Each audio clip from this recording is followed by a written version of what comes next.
So I'm Molly Goldwasser, and I'm the new Manager of Institutional Assessment and Accreditation at Duke University. I'm Eugenia Harris. I'm the Academic Web Content and Catalog Manager at Rebecca Nazarene University here in Nashville. I'm Kimberly Martin. I'm the Director of Institutional Effectiveness at Volunteer State Community College. We have not met with our client yet. We'll do that next week.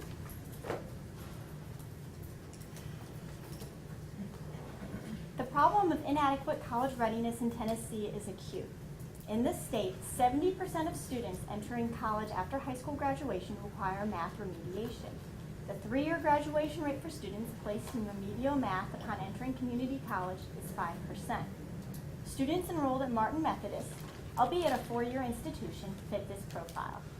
Martin Vice President Haskins notes that because of the lack of selectivity in Martin admissions, many of the college's students are, quote, underprepared to be successful without significant assistance, end quote. Martin Methodist has asked us to examine the phenomenon where students who are required to take 2 or more developmental courses persist at a much lower rate than students who meet the criteria to enter directly to college-level coursework. In order to assist students who need academic support, the college offers developmental, non-credit-bearing remedial courses and first-year experience seminars. Martin Methodist offers 1 developmental reading course, 2 developmental English courses, and 2 developmental math courses. All developmental reading and writing courses are taught by adjunct faculty. Both full-time and adjunct professors teach the developmental math classes. Located in Pulaski, Tennessee, 40 miles north of Huntsville, Alabama, Martin Methodist College is the only baccalaureate granting institution in a 13-county region. The college, accredited by SACS and the University Senate of the Methodist Church, transitioned to a 4-year liberal arts institution beginning in the 93-94 academic year. 3/4 of Martin students are white, 10% are African American. 88% of students are in-state residents, and approximately 2/3 are female. The Martin Admissions Office admits 88% of applicants, and 45% of admitted students enroll. The one element driving the open access admissions policy is the college's financial dependency on tuition revenue. Because the college opens its doors to students who might likely be turned away elsewhere, Martin administrators and faculty promote the college as a college of opportunity. According to the College Board, 36% of students graduate in 6 years. You can see the disparity in retention rates between the students who matriculate in this college and college-level courses compared to those who start in the developmental courses. This discrepancy gets to the heart of our project. In our Capstone project, we addressed 2 key project questions. Our first project was, how does Martin Methodist developmental education compare to programs at other schools, and to model programs, best practices, or programs that have been identified as effective in the research literature. We examined 3 sub-questions related to this question. 1, is there a more cost-effective way to offer developmental courses? 2, is the developmental coursework appropriately structured? And 3, are the course placement procedures appropriate? Eugenia will go into further detail about our first project question in a minute. Our second project question was, how do Martin Methodist students enroll in 2 or more developmental courses fair? We investigated 4 sub-questions related to this second project question. 1, what is the association between developmental course taking and students' academic self-concept, academic self-efficacy, engagement, and persistence? 2, what is the association between the first-year experience course and the developmental students' persistence? 3, what is the association between the first-year experience course for developmental students and their grade point averages? And 4, do students in developmental courses acquire the skills they need to be successful in subsequent credit-bearing classes? Kimberly will go into greater detail about our methodology and our findings for this second project question. To answer our first project question, as Molly said, how does Martin Methodist developmental education compare to programs at other schools and to model programs, best practices, or programs that have been identified as effective in the research literature? We began by reviewing the literature in the field of developmental education to identify best practices related to cost, structure, and placement, and also to identify institutions that model these best practices. Next, with the assistance of Vanderbilt professor Angela Boatman, a leading scholar in the field of developmental education, we identified individuals at 7 best practice institutions. We then interviewed these individuals by email or in person using a semi-structured interview process. Next, we analyze the transcription or text of our interviews, mining them for relevant themes and salient quotes. Using these themes and the information gathered from our review of the literature, we developed a framework that identifies 6 best practices related to cost, 9 best practices related to structure, and 5 best practices related to placement procedures. We then applied this framework to Martin Methodist to evaluate its current practices. We determined the college's current practices by analyzing documents provided by the college, such as the course catalog, and interviewing faculty and staff associated with the program. These interviews were conducted in person and on campus, were recorded, and later were transcribed. We initially hoped to include interviews of students enrolled in developmental courses in this portion of the study. However, we were unable to obtain sufficient student participation, and unless noted, did not use these interviews in our assessments. We compared the college's developmental education program to the best practices framework we developed, noting the areas where MMC's current practices are aligned with the best practices in the field and areas where they are not. We developed the following rating scale to assess the college's performance in each best practice area. A score of 1 indicates no evidence of this practice. A score of 2 indicates minimal evidence. A score of 3 indicates some evidence. A score of 4 indicates satisfactory evidence. And a score of 5 indicates consistent and exemplary evidence.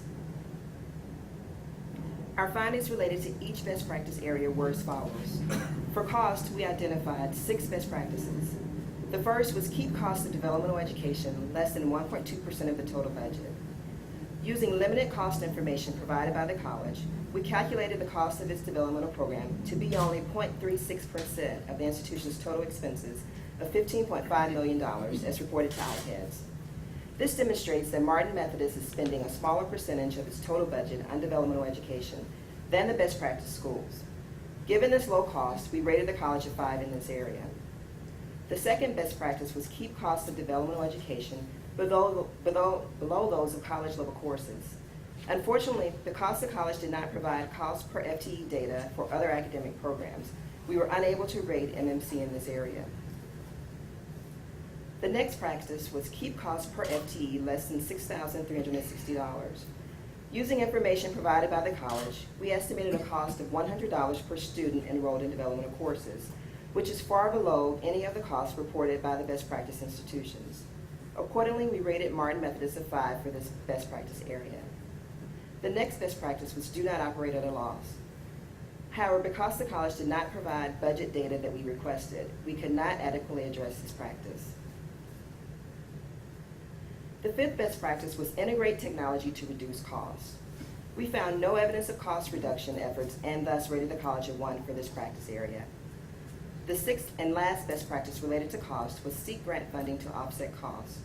We found no evidence of the college's pursuit of grants to offset costs of its development education program in general or of improvements in its development education program. Accordingly, we rated MMC a 1 for this practice. Calculating the average of the ratings for these areas provides a general rating score for how Martin Methodist compares overall to the best practices for costs. Not considering the 2 areas where we lacked sufficient information to rate the college, our average rating for Martin Methodist in terms of cost was 3.0, which means, using our rating descriptions, that there is some evidence at MMC of the best practices for costs. The next best practice area we examined was structure. For this area, we examined program components such as organization, management, faculty, and support services that are not related to cost, assessment or placement, or instructional methods. After reviewing the literature related to these components and our best practice interviews, 9 elements emerged as best practices. The first was stated institutional commitment and clearly defined mission statement. We found that the college has an implicit institutional commitment to developmental education, but lacks a clearly defined mission statement. Thus, we rated MMC a 3 in this area. The second best practice was centralized or highly coordinated program. Developmental courses at Martin Methodist are not centralized but are moderately coordinated, with each course housed in its respective discipline. In addition, there is a developmental studies committee that coordinates oversight and assessment of the courses. However, confusion exists over the committee chair's role as program coordinator. Thus, we rated MMC a 2. The third best practice was collaboration among faculty and between support services personnel and instructors. Collaboration among developmental faculty at Martin Methodist is generally moderate, but is primarily informal and varies by department. Additionally, there is at least limited interaction between instructors and personnel at the Student Resource Center, which operates as a comprehensive learning assistance center for the entire campus. As such, we rated MMC a 3 in this area. The fourth best practice area was alignment between and among developmental and non-developmental courses. Developmental and subsequent courses at MMC are aligned formally, but potentially could be misaligned in practice, with some instructors expressing confusion over how to differentiate certain courses from others. Thus, we rated the college a 3. The fifth best practice was ongoing systematic program evaluation. We found limited evidence of ongoing and systematic program evaluation, and thus rated the college a 2. However, because the college did not provide copies of its assessment reports as requested, we were not able to fully evaluate its assessment efforts. The sixth best practice was adjunct faculty integrated within the program and college community. Although some adjuncts have long-term connections to the college and feel well integrated, there is evidence of a disconnect between full-time and adjunct faculty. As such, we rated MMC a 2 in this area. The seventh practice was professional development and other training offered to faculty. Developmental faculty at MMC receive little to no training and have limited involvement in professional development related to developmental education. Thus, we rated MMC a 2. The eighth practice area was comprehensive support services provided. The college provides comprehensive academic and other support services through the Student Resource Center, so we rated the college a 5 for this area. The ninth and last best practice related to structure was students offered accelerated options for completing developmental coursework.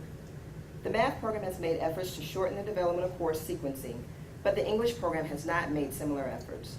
Accordingly, we rated the college a 2. Using our ratings for all 9 best practice areas, our average rating score for Martin Methodist for structure was 2.67, which means, using our rating descriptions, that there is more than minimal but less than some evidence at MMC of the best practices for structure. The next best practice area we examined was placement. We identified 5 best practices related to this area. The first was use of multiple measures to determine placement. Martin Methodist relies solely on test scores and does not employ non-cognitive measures. Thus, we rated the college a 1 in this area. The second best practice was creation and dissemination of placement exam prep materials. We found no evidence that the college provides placement exam preparation material. Additionally, our interviews with students, though limited, revealed that students were unaware of the placement procedures and failed to prepare for the placement assessments. Thus, we rated MMC a 1 in this area. The third best practice was mandatory assessment for placement. Martin Methodist requires students to score below a 20 on their ACT to take the compass, but could improve upon this practice by selecting another assessment that more closely aligns to the developmental curricular competencies to augment the placement process and to streamline the transition into college-level classes. Accordingly, we rated MMC a 3 in this area. The fourth best practice was alignment of placement assessments and curricula. We found no evidence that MMC ties course competencies to the questions on its course placement exams. Thus, we rated MMC a 1. The fifth and last best practice related to placement was offering co-requisite and supplemental learning opportunities. We found minimal evidence that the institution is working toward this best practice for developmental math courses. As such, we rated MMC a 2. Using our ratings for all 5 best practice areas, our average rating score for MMC for placement was 1.6, which means, using our rating descriptions, that there is more than no but less than minimal evidence at MMC of the best practices for placement. Now, Kimberly will outline our methodology and findings for project question 2. As Molly explained earlier in the presentation, our second project question was, how do MMC students enrolled in 2 or more developmental courses fare? We attempted to answer this question using data from 3 sources. First, we conducted a survey of all first-year students at MMC. We divided the population of students into 2 groups, those enrolled in 2 or more developmental classes, whom MMC defines as developmental students, and those enrolled in 1 or fewer developmental courses, whom MMC defines as non-developmental students. We administered the survey at the beginning of the fall semester, and then again at the end of the fall semester to determine whether or not enrollment in multiple developmental courses impacted students. MMC also agreed to provide us with historical data from their student database to help us answer the sub-questions about retention rates, grade point averages, and performance of developmental students in subsequent courses. Finally, we conducted semi-structured interviews with faculty and staff members. Our survey was designed to answer the first sub-question for project question 2. What is the association between developmental course taking and students' academic self-concept, academic self-efficacy, engagement, and persistence?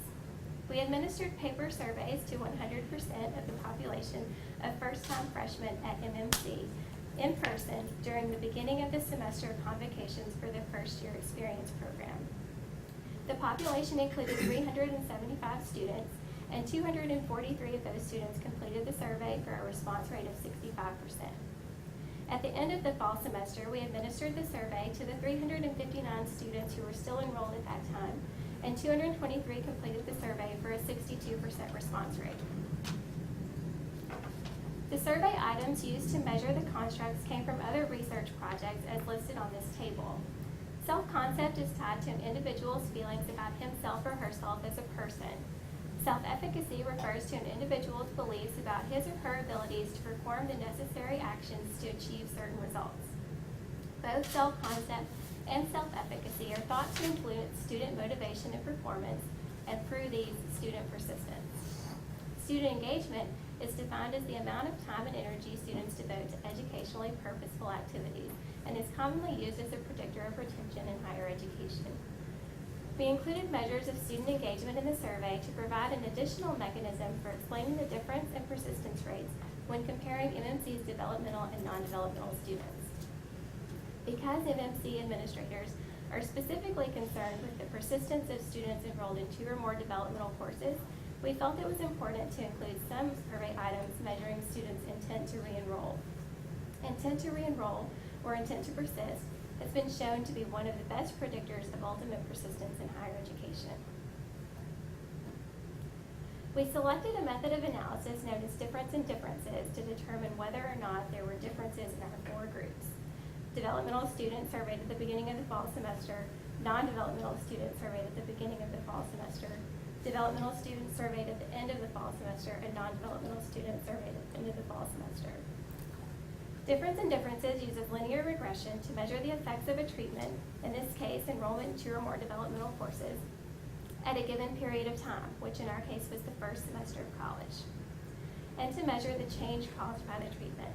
In other words, if the treatment caused no difference in the 2 groups, the 2 lines, S equals 1 and S equals 2 in this chart, would be parallel. If the treatment does cause a difference in the treatment group, the difference between the observed value of the treatment group and the expected value of the treatment group, which is parallel to the control group, is the treatment effect. This method of analysis allowed us to compare students in the 4 groups without facing the multiple measures problems we would have faced in conducting multiple t-tests. To perform this analysis, we calculated binary variables for each group, time, and the product of group and time. We conducted a linear regression analysis using the variables of academic self-concept, academic self-efficacy, student engagement, and persistence as the dependent variables, and using group time and group time as independent variables. The regression model employed is listed on this slide. This enabled us to measure how much students enrolled in 1 or fewer developmental classes changed on these scales compared to students enrolled in 2 or more developmental classes. We had planned to use data from MMC's student database to conduct quantitative analyses of how MMC's developmental students fare in terms of persistence, grade point averages, and performance in subsequent credit-bearing courses. MMC initially agreed to provide us with whatever data we needed from their student database. We requested enrollment information, grade point averages, grades in developmental courses and subsequent courses where applicable, and common exam scores for all students, developmental and non-developmental, enrolled in MMC over the past 5 years. Unfortunately, MMC was ultimately unable to provide this data to us, so we were not able to conduct the quantitative analyses that we had planned to answer these sub-questions. However, we were able to address these sub-questions somewhat through our qualitative data. As Eugenia previously explained, we conducted semi-structured interviews with 15 faculty and staff members who taught developmental courses, the subsequent courses in the course sequence, or had some association with developmental students due to their roles at the institution. And we analyzed those interviews using the matrix method. So what did we find after all this analysis? The difference in differences analysis of the survey data indicated that there was no significant difference at the point 0.05 level for any of the time variables or the group time variables. This indicates that enrollment in multiple developmental classes in the first semester of college does not appear to cause changes in students' academic self-concept, academic self-efficacy, student engagement, or intent to persist. However, there was a significant difference in the group variable for academic self-concept and intent to persist. Developmental students scored significantly lower on those scale items than non-developmental students. Numerous faculty and staff members we spoke to linked academic self-concept and academic self-efficacy to motivation. For example, one MMC faculty member said, "I see a lot of students get very easily discouraged. They start dropping out, and it's usually our developmental level students. Because, again, they're not sure they should be here in the first place, many of them. So you need to keep emphasizing to them that they need to hang in there." Even the Vice President of Academic Affairs commented that the problem is that students who take those courses are not motivated to do well. And that's the biggest problem, I think, is just lack of motivation. Faculty and staff members we interviewed generally felt that the FYE 100 course had improved retention rates for students since its inception 3 years ago. One faculty member commented that the FYE 100 course has become a part of the institution's culture and noted that it has had a positive impact. Another faculty member said that the class has been successful in helping the students make it through school. However, we found no faculty or staff members who had seen or conducted quantitative analyses that indicated whether or not the school had seen improvements in retention rates of developmental students since starting that course. Unfortunately, we were unable to address the sub-question regarding the impact of the FYE 100 course on students' grade point averages. We had intended to address this item through data from the MMC database, which we were unable to use, and we got very little data related to this sub-question from our interviews. In response to the sub-question about how well developmental courses prepare students for subsequent courses, faculty and staff members agreed that the developmental courses were doing an adequate job of preparing students. The Vice President of Academic Affairs noted that there are fewer failures in the credit-bearing courses as a result of the developmental courses. He also pointed out that the developmental courses provide students with an opportunity to learn the material they need to be successful. However, he noted that the institution has not examined the success rate of developmental students in subsequent courses quantitatively. One faculty member noted that developmental students struggle in credit-bearing courses and often need extra help, but the developmental courses help students to be successful in subsequent courses by helping them overcome their fear of college-level courses. The research and findings from our project are subject to 5 key limitations.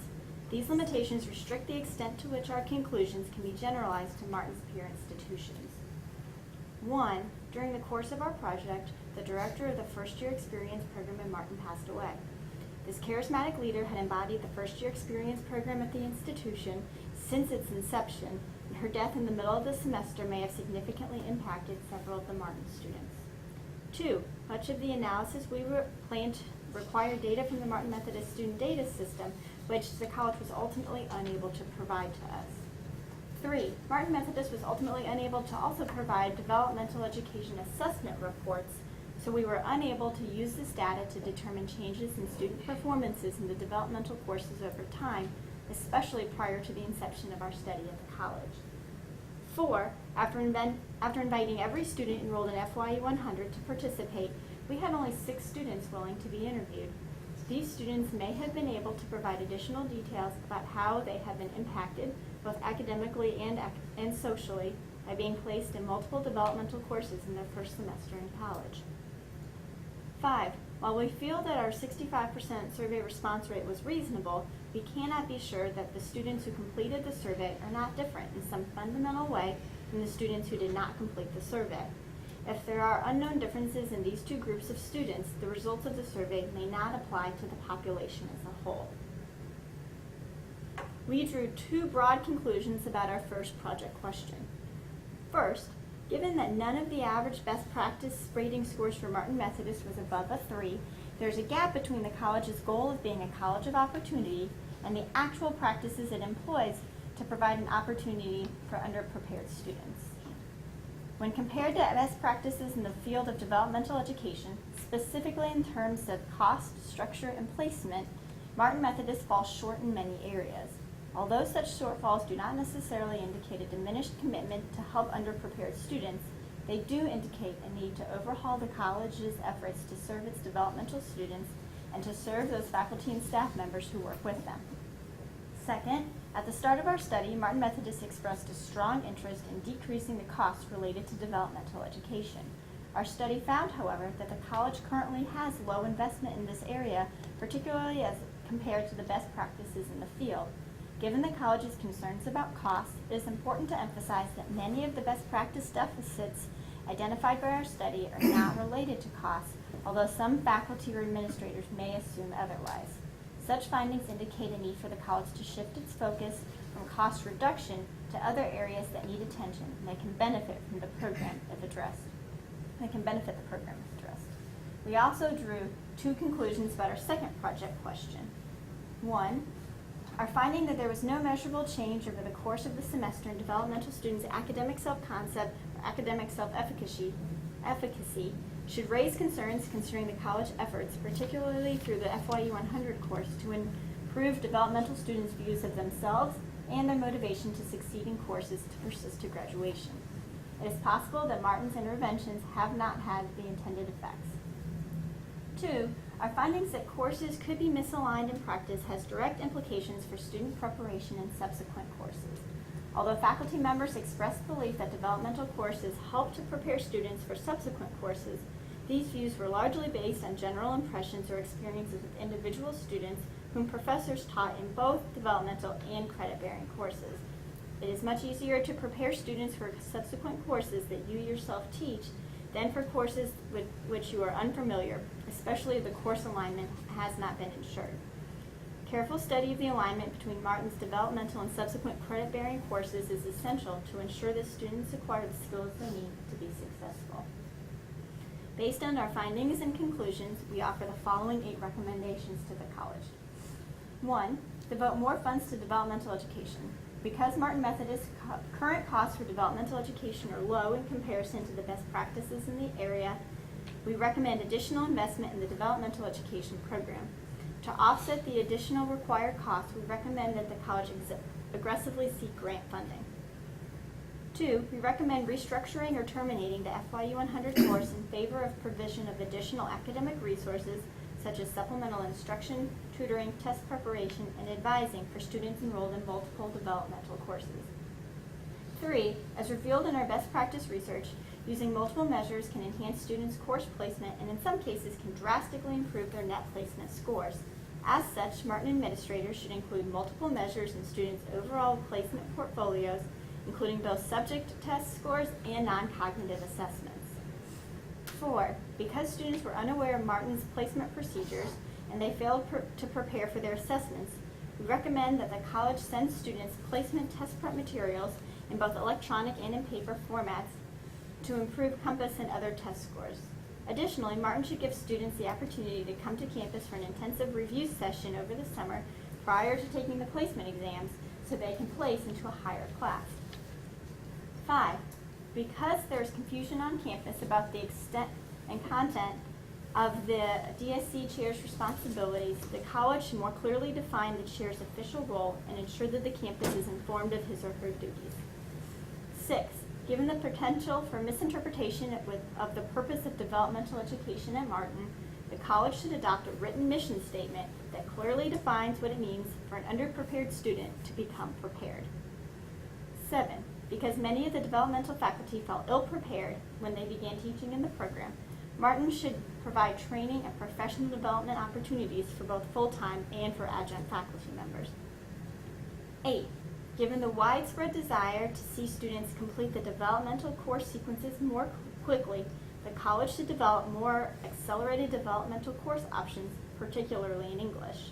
Mainstreaming upper-level developmental students into college-level courses is a particularly promising option that could drastically reduce the time that it takes students to complete developmental and core courses. In closing, the goal of this project was to contribute useful analysis of and practical recommendations for practice at Martin Methodist College. The framework for best practices in developmental education that Eugenia shared may be widely applicable to other schools with developmental education programs, and we hope this is a genuine contribution to the greater developmental education literature. Our other hope is that Martin students enrolled in developmental courses will be more likely to persist to graduation after the implementation of the above-mentioned recommendations.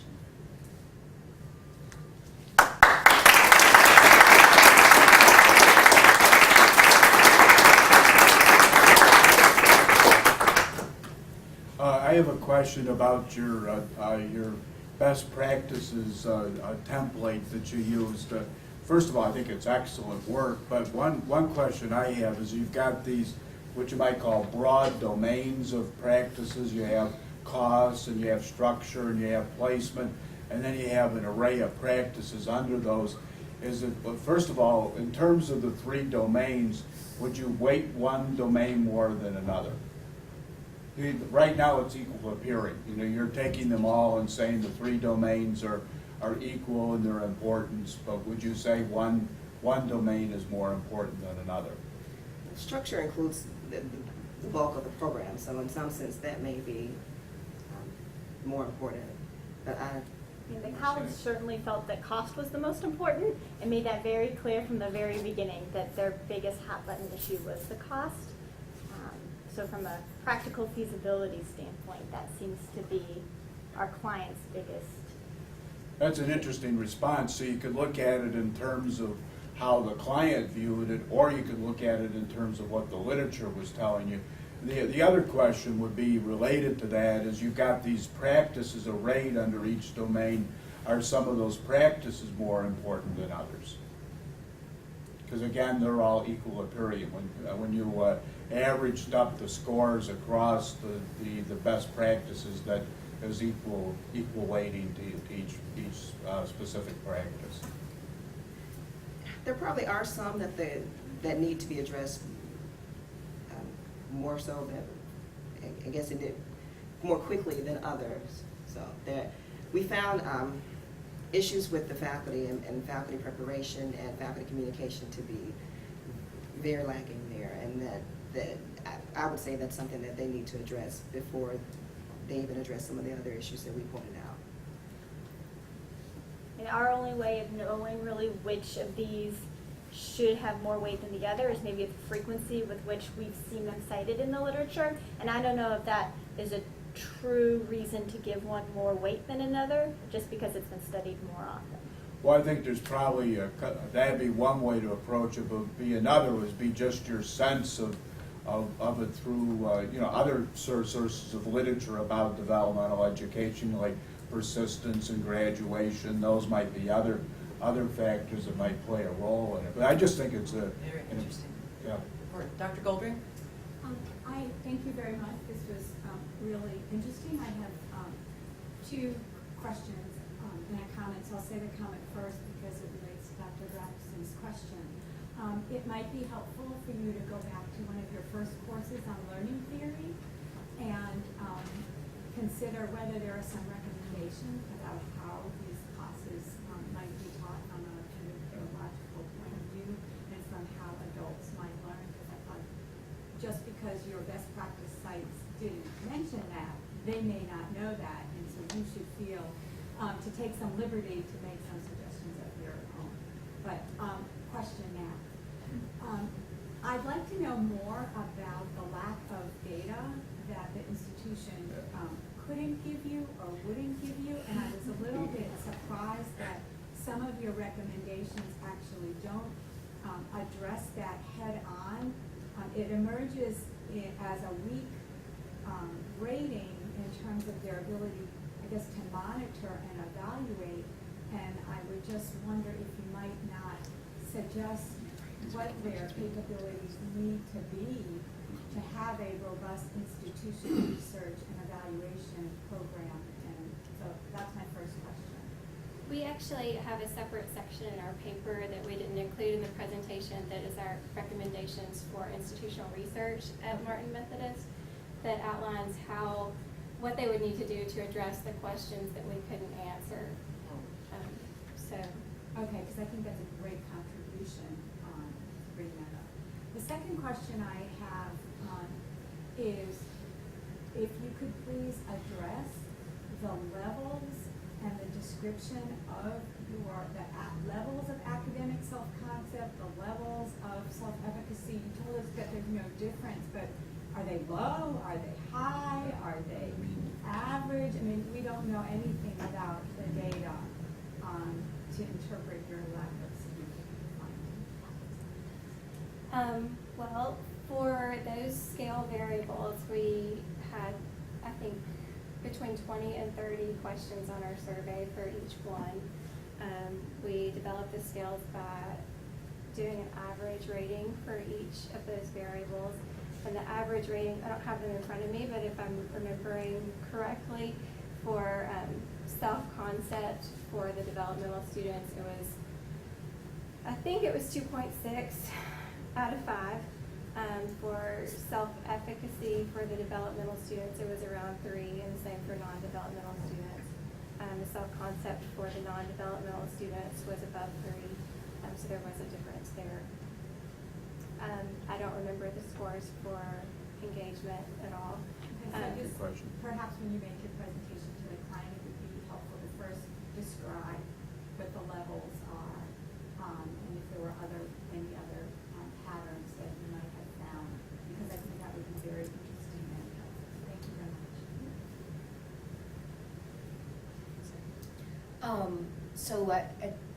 Related to both of these sets of comments, first of all, I enjoyed your presentation.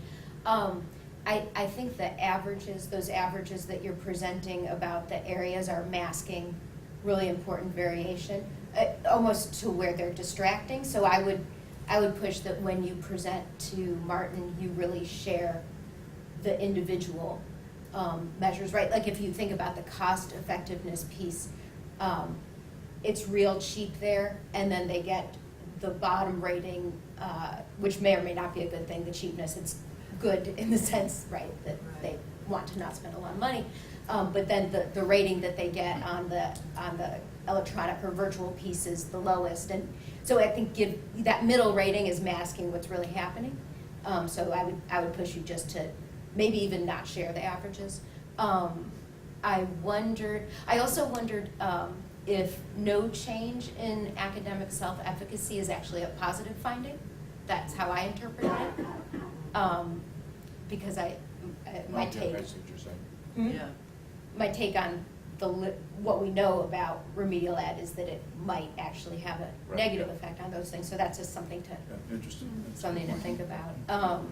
And I wonder if I know you guys have data limitations. Do you have any data on your respondents and non-respondents that would allow you to compare whether they're similar on observables? We do, yes. We did ask lots of demographic questions on the survey. And But do you have anything on non-respondent? Any data on non-respondents? we have limited data on non-respondents. And our survey demographics did match the data that they provided for the population as a whole. There weren't any significant differences. Okay, so you could report that as, Yeah, it was reported. suggesting that your survey, Does. your survey sample might be similar to the population. I think a general statement about all the presentations people hear today is the actual project report is sometimes far more complete than what the presentation is, because they have limited time to present, so they're not going into all the detail. Professor Boatman, do you have any? I did, Yes, thank I'd you. like Thank you, I thought this was really interesting. I had a question about the group defined as developmental. It sounds like the college refers to that as one group of students, like kind of a homogeneous group. It's just a group of students that need 2 or more developmental classes. And did you see in the literature, one of the things I think about is that group actually has a lot of variation in it, right? There's some students that are scoring right around what Methodist would have as the cutoff score. And then there's some students they're probably admitting with some really low scores. And some of the struggles could be coming from that latter group instead of that former group. And that there may be some really important distinctions in there between that group of students. Is that your sense, first of all? Do you think they've sort of thought or talked about differences that could be going on among developmental students, or is that something that you might offer to them as a way to kind of look at that a little bit differently?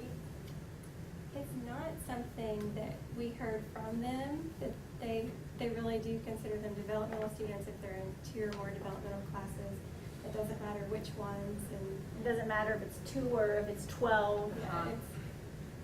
Or even what subject matter, if it's math or English, there might be differences in that, especially along the lines of what Mimi was saying about decreases in academic self-efficacy. Is it you might think that one subject matter might be more related to that than another. So yeah, I think I just encourage you to maybe talk with them a bit about using the data to see what differences there could be among that group, that maybe talking about that group as a group is not really helping them Yeah. to figure out what to do better here.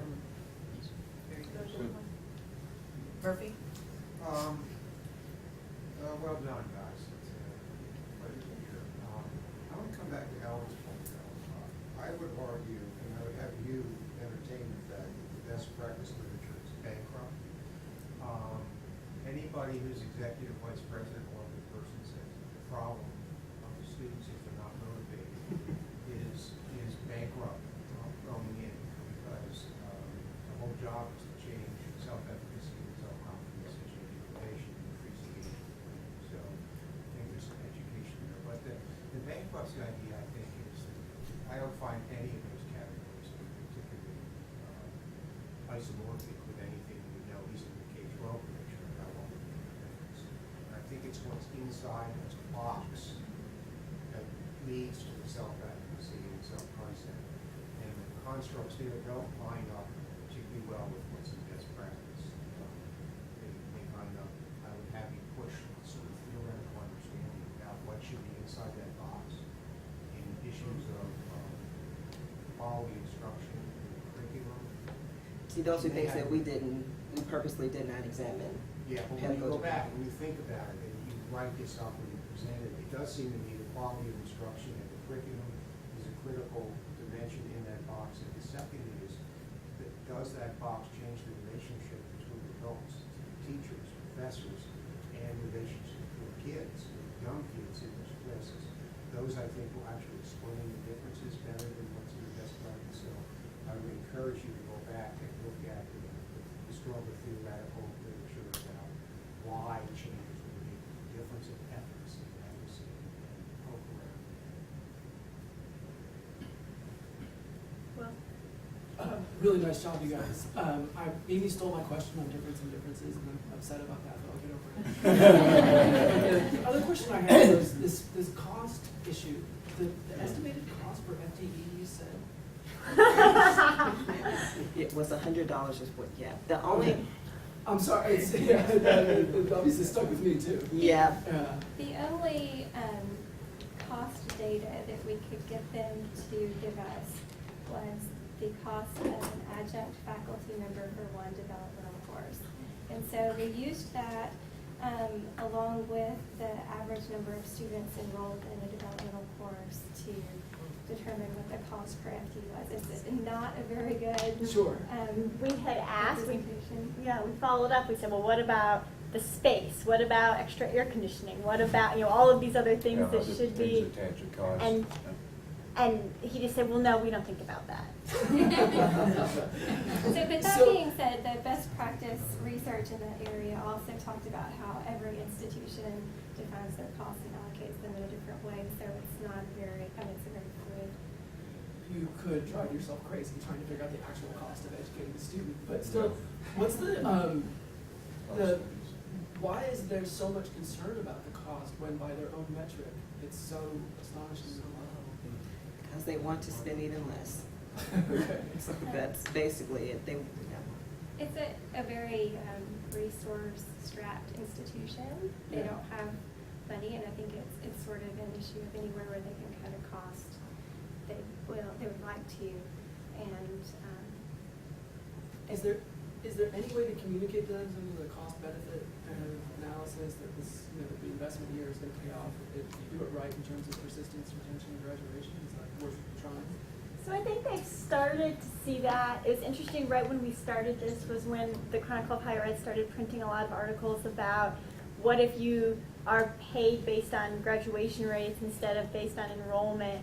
And so I think that sort of flipped a switch in some of the administrators' heads, and they started thinking, oh no, if we have a 36% six-year graduation rate, we're leaving a lot of money on the table, and that has slowly started to get them to think about this. Yeah. But I think there are going to be a lot of barriers to really getting them to understand this fully until there is, until the rubber hits the road and they're losing funding because of their graduation rate.